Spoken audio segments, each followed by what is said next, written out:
ایک پڑوسی نے اپنے پڑوسی کو دیکھا کہ وہ کوڑے کے ڈبوں کے پاس چن چن کر نکال رہا تھا اور وہ دیکھتا رہا۔ اس نے وہ سارا کھانا نکال میں ڈالا اور اپنے گھر لے گیا۔ اس کے پڑوسی کو بڑی تشویش ہوئی کہ کیا میرا یہ پڑوسی اس قدر محتاج اور اس قدر اس کے فاقے ہیں۔ چند دنوں کے بعد اس کی ملاقات ہوئی اپنے پڑوسی سے جس نے کھانا نکالا تھا، تو اس نے کہا کہ اگر آپ کی اجازت ہو تو میں آپ کے گھر آؤں۔ کہا بالکل آئیے۔ اور اس کو تو یہ تھا نا میں گھر میں جا کے دیکھوں کہ اس کی کیا پوزیشن ہے۔ وہ اپنے گھر لے گیا۔ گھر لے جا کے جب گھر میں بیٹھے تو گھر کا حال اور ماحول ایسا نہیں تھا کہ جس سے لگے کہ یہ اتنا غریب ہے اور اس کو کوڑے سے کھانا نکالنے کی ضرورت پیش آ جائے، تو اس کی تشویش میں اضافہ ہو گیا۔ تھوڑی دیر کے بعد اس نے ہمت کر کے پوچھ لیا کہ اگر آپ برا نہ مانے تو ایک بات پوچھوں۔ کہا جی فرمائیے۔ اس دن میں نے آپ کو کوڑے کے ڈھیر کے پاس کھانا نکالتے دیکھا تھا، تو مجھے بس تھوڑا عجیب لگا کہ میرا پڑوسی کیا اتنا غریب یا پریشان ہے کہ اس کو یہ کھانا نکالنے کی ضرورت پڑی، لیکن میں آپ کی صورتحال دیکھ رہا ہوں، لگتا تو نہیں ہے کہ آپ کو اس چیز کی ضرورت ہو۔ اس نے کہا کہ آپ نے درست کہا کہ مجھے اس کھانے کی ضرورت نہیں ہے۔ اصل میں جب نکل رہا تھا تو میں نے دیکھا کہ یہ کھانا اچھا ہے، تو میں نے اس کھانے کو نکالا کہ یہ ایسے ہی مطلب کہ خراب ہو جائے گا پڑے پڑے، اور گھر لایا۔ گھر لا کر میں نے اس کو صاف کیا، اور صاف کرنے کے بعد لوگ کھا لیں پھر میں نے اس کا ایسا استعمال کر دیا کہ لوگ کھانا ضائع کرتے ہیں۔ اس نے اپنی یہ کیفیت بتائی اور ساتھ ساتھ کچھ ماضی کھولنا شروع کیا کہ اصل بات یہ ہے کہ میں ایک مزدور آدمی تھا، میری ایک بیوی ہے اور ایک بیٹی ہے، اور ہم عرب شریف میں رہتے تھے۔ اس وقت ہمارے جو حالات تھے شہر وغیرہ کے بھی وہ بہت زیادہ غربت والے تھے، اور یہ وہ دور تھا جب غلام خریدے اور بیچے جاتے تھے۔ میں مزدوری کرتا تھا، کئی کئی دنوں تک مجھے مزدوری نہیں ملی۔ اچھا، اب مزدوری نہیں ملی تو ظاہر کھانا تو مزدوری ملتی تو ہم کھانا کھاتے، جو تھوڑا بہت بچا تھا وہ ہم نے کھانا کھا لیا، لیکن کوئی کام نہیں مل رہا تھا کہ میں کیا کروں۔ میں روز گھر سے نکلتا تو بیٹی اور بیوی سمجھتی کہ آج کچھ کھانا لے کر آئیں گے، لیکن واپس آتا تو کوئی کچھ مزدوری نہیں ملتی، کوئی کام ہی نہیں ملتا، میں کیا کرتا۔ ایک دن گزر گیا، دو دن گزر گیا، اب تو مطلب میری کیفیت یہ تھی کہ جیسے کہ جو چیز کھانا جائز نہیں ہے، مردار وغیرہ جو جس کیفیت میں اس کے کھانے کی اجازت ہو جاتی ہے، تو میں تو اس کیفیت میں تھا۔ مجھے بیٹھے بیٹھے ایک بات یاد آئی، میں نے کہا میری بیٹی تو یہ بھوک کے مارے مر جائے گی، ہم بھی بھوکے مر جائیں گے۔ تو میرے ذہن میں بات آئی کہ کیوں نہ اپنی بیٹی کو میں بازار میں بیچ دوں۔ اس طرح یہ ہوگا کہ مجھے کچھ پیسے مل جائیں گے جس سے میں گھر پہ کھانا لے آؤں گا، ہمارا کچھ گزر بسر ہو جائے گا۔ بیٹی کو بیچوں گا تو بیٹی کو جو خریدے گا وہ اس کو 2 ٹائم 3 ٹائم کا کھانا کھلا دے گا، اور کیا ہو سکتا ہے۔ مجھے لگا کہ میری یہ بات درست ہے۔ میں نے اپنی بیٹی کو تیار کیا اور اس کو بازار میں بیچنے کے لیے لے گیا۔ میں نے کہا کہ اگر مجھ سے پوچھے گا یہ کون ہے تو میں کہہ دوں گا کہ میری باندی ہے، بیٹی نہیں بتاؤں گا۔ راستے میں ایک شخص ملا، بدوی، اس نے میری بیٹی کے 12 ریال لگائے،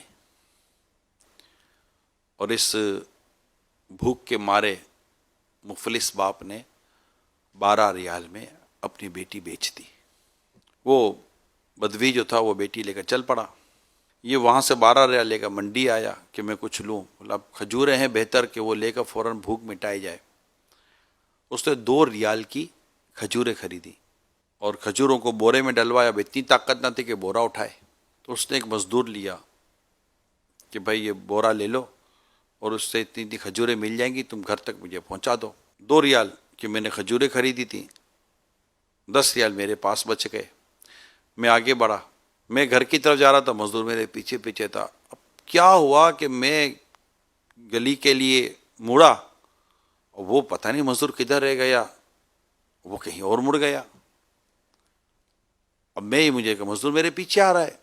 میں جب گھر کے دروازے پر پہنچا، پیچھے دیکھا تو مزدور غائب۔ تو میرے ہوش اڑ گئے کہ مزدور چلا گیا. اس نے کہا کہ چلو 10 ریال تو ہیں, میں دوسرے 10 ریال میں اور کچھ لے لیتا ہوں. اب جب جیب میں ہاتھ ڈالا تو 10 ریال بھی جیب میں نہیں ملے. اب تو میں پریشان, 2 ریال بھی چلے گئے, کھجوریں چلی گئیں, مزدور نہیں مل رہا, بیٹی میں نے بیچ دی, 10 ریال میرے چلے گئے, یہ میرے ساتھ کیا ہو گیا؟ میں تو بالکل لٹ گیا, کچھ بھی نہیں رہا میرے پاس, تو نہ بیٹی رہی, نہ کھجور رہی, نہ 10 ریال رہے, کچھ بھی نہیں رہا. میں جہاں تھا وہیں کھڑا ہوں, بلکہ بیٹی بھی میری چلی گئی. اللہ اللہ. اب جو اس کو گھبراہٹ ہوئی, جو یہ پریشان ہوا, اب ہی سمجھ سکتے ہیں اس کی پریشانی کا کیا عالم ہوگا. اب ایسے میں بندہ کتنا بے بس و مجبور ہو جاتا ہے. تھا تو مکہ مکرمہ میں, یہ فوراً چلا گیا مسجد الحرام میں کہ اللہ کے حضور دعا کرتا ہوں, طواف کرتا ہوں. دوران طواف دعائیں قبول ہوتی ہیں, اس مقام پر دعائیں قبول ہوتی ہیں. میں اللہ سے دعا مانگتا ہوں اللہ میری اس پریشانی کو دور کرے. وہ مسجد الحرام پہنچا, طواف کر رہا تھا, دعا کر رہا تھا, طواف کر رہا تھا, دعا کر رہا تھا. اس کی نظر اس بدوی پہ پڑ گئی جس نے اس کی بیٹی کو خریدا تھا, اور بیٹی اس کے ساتھ طواف کر رہی تھی. لیکن اب سارے وہ تو بیٹی بیچ چکا تھا. اب اس نے اپنی بیٹی اور اس شخص کو نظروں میں رکھا تھا. طواف پورا ہوا, دوران طواف اس شخص نے جس نے اس کی بیٹی خریدی تھی, اس نے بھی اس کو دیکھ لیا تھا اور اس نے بھی اس کو نظروں میں رکھا تھا. مقام ابراہیم پر انہوں نے نوافل ادا کیے. تو نوافل ادا کیے تو جس نے بیٹی خریدی تھی اس نے شخص کو بلایا, کہا سچ سچ بتاؤ یہ کون ہے؟ اور سچ نہ بول سکا.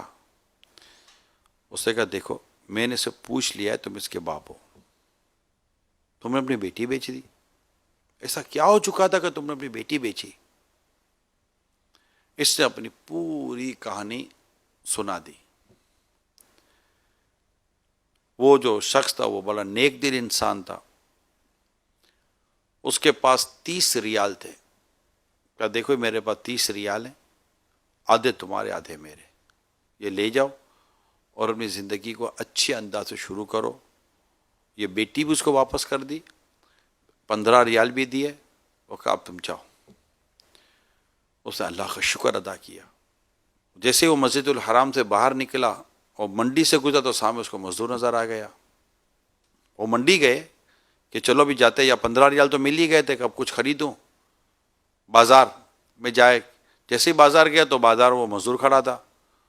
تو اس مزدور نے اس کو دیکھا, کہا اللہ کے بندے کہاں چلے گئے تھے آپ تو کھو گئے تھے, میں تو بورا لے کر یہاں بازار میں آ گیا, کہ مجھے تھا کہ آپ دوبارہ آؤ گے مجھے ڈھونڈنے کے لیے. تو بھیا بھائی بورا کہاں پہنچانا ہے؟ تو اس نے کہا بھائی ادھر ادھر پہنچانا ہے. پھر وہ بورا لے کر گھر گئے, کھجوروں کا بورا خالی کیا تو 10 ریال اس بورے کے کھجور سے نکلے. کھجور کی جو تھیلی تھی اس سے 10 ریال نکل آئے. اس نے اپنے رب کا شکر ادا کیا کہ مجھے میری بیٹی بھی مل گئی, 15 ریال بھی ملے, اور یہ 12 ریال اور 2 ریال کی کھجوریں اور یہ 10, یہ سارا مجھے مل گیا, اور میرے دین جو تھے نا وہ بہتر ہو گئے. تو بھائی یہ تھی میری کہانی. اور اس کے بعد میں نے نیت کر لی تھی کہ میں کبھی رب کی ناشکری نہیں کروں گا. میں نے اس دن نیت کی تھی کہ رب کی ناشکری سے بچوں گا, میں اناج کو ضائع کرنے سے بچوں گا. مجھے اس دن رزق کی قدر ہوئی, میں چیزوں کو ضائع کرنے سے بچوں گا, اور ہر حال میں اپنے رب کا شکر ادا کروں گا. اس لیے بھائی میں یہ کھانا نکال کر اس کو صاف کرتا ہوں, صاف کر کے جو کسی کے پیٹ میں چلا جائے کوئی کھا لے, میں یہ کام کرتا ہوں. یہ تھی شخص کی کہانی. میری آپ سب سے درخواست ہے, جن کو اللہ تعالیٰ نے دیا ہے, نوازا, آپ اپنے آپ دیکھیں, ماشاءاللہ آپ کے پاس ہے, کچھ دے دیں لوگوں میں, بانٹ دیں لوگوں میں. نہ جانے آپ کی یہ 5, 10, 15, 20 ہزار, 50 ہزار, لاکھ روپے کی مدد آپ کو کتنی پریشانیوں سے بچا لے. کوئی غربت کی وجہ سے مرے نہیں یار. اللہ وہ دین لائے, اللہ وہ دین لائے. غربت کی وجہ سے, بھوک کی وجہ سے مرے نہیں.